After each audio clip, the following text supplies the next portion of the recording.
Bonjour à tous, bienvenue sur LDVL News. Merci de vous abonner et de mettre des commentaires pour abonder aux algorithmes de cette chaîne naissante. Nous allons passer à une leçon d'économie magistrale donnée par cet économiste anglo-saxon qui va nous avouer pourquoi le Covid était un fléau. People decided they didn't really want to work so much anymore through COVID, and that has had a massive issue on productivity. Tradies have definitely pulled back on productivity. They have been paid a lot to do not too much in the last few years, and we need to see that change. We need to see unemployment rise. Unemployment has to jump 40-50% in my view. We need to see pain in the economy. We need to remind people that they work for the employer, not the other way around. I mean, there's been a systematic change where employees feel the employer is extremely lucky to have them, as opposed to the other way around. So it's a dynamic that has to change. We've got to kill that attitude, and that has to come through hurting the economy, which is what the whole global, the world is trying to do. The governments around the world are trying to increase unemployment to get that to some sort of normality. And we're seeing it. I think every employer now is seeing it. I mean, there is definitely massive layoffs going off. People might not be talking about it, but people are definitely laying people off, and we're starting to see less arrogance in the employment market, and that has to continue because that will cascade across the cost balance.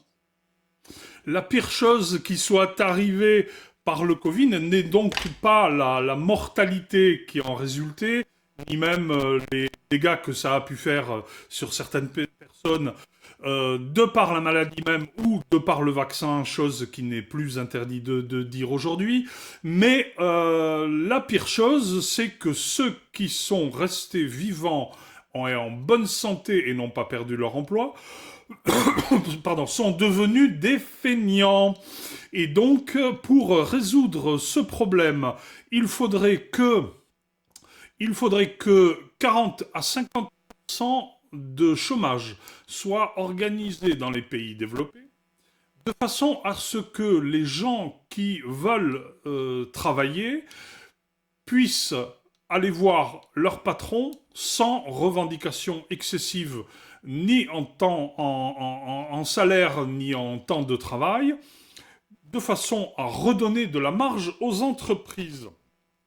Alors ça semble un petit peu primitif, mais si vous avez déjà fait un petit peu de trading, même superficiel, ou si vous suivez l'actualité économique, vous avez remarqué que lorsqu'une grande entreprise cotée donne libre cours au licenciement, eh bien cela fait grimper les actions, puisque mécaniquement, des marges supplémentaires vont être dégagées et que les actionnaires vont pouvoir être mieux rémunérés. Alors que les actionnaires soient rémunérés, c'est dans la nature des choses, mais l'outrance du discours de ce monsieur n'a pas beaucoup de sens dans la mesure où, avec 40 ou 50% de chômage, cela voudrait dire qu'il y aurait au moins 30% de chômeurs en plus que ce qu'il y a actuellement dans à peu près tous les pays développés, sauf quelques rares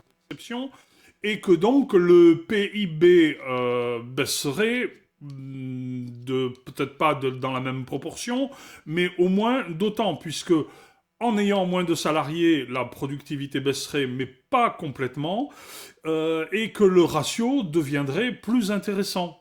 Le seul problème est que, à un moment donné, le salaire qui est versé aux ouvriers doit servir peut-être à faire tourner aussi l'économie et notamment les entreprises qui les emploient. Dites-moi ce que vous en pensez, dites-moi si cette solution est louable, dites-moi quelle en est la limite, le débat est vaste, très intéressant, et il me tarde de lire vos commentaires. À bientôt, chers amis, et n'oubliez pas de suivre l'actualité économique pour pouvoir en parler. Bye bye.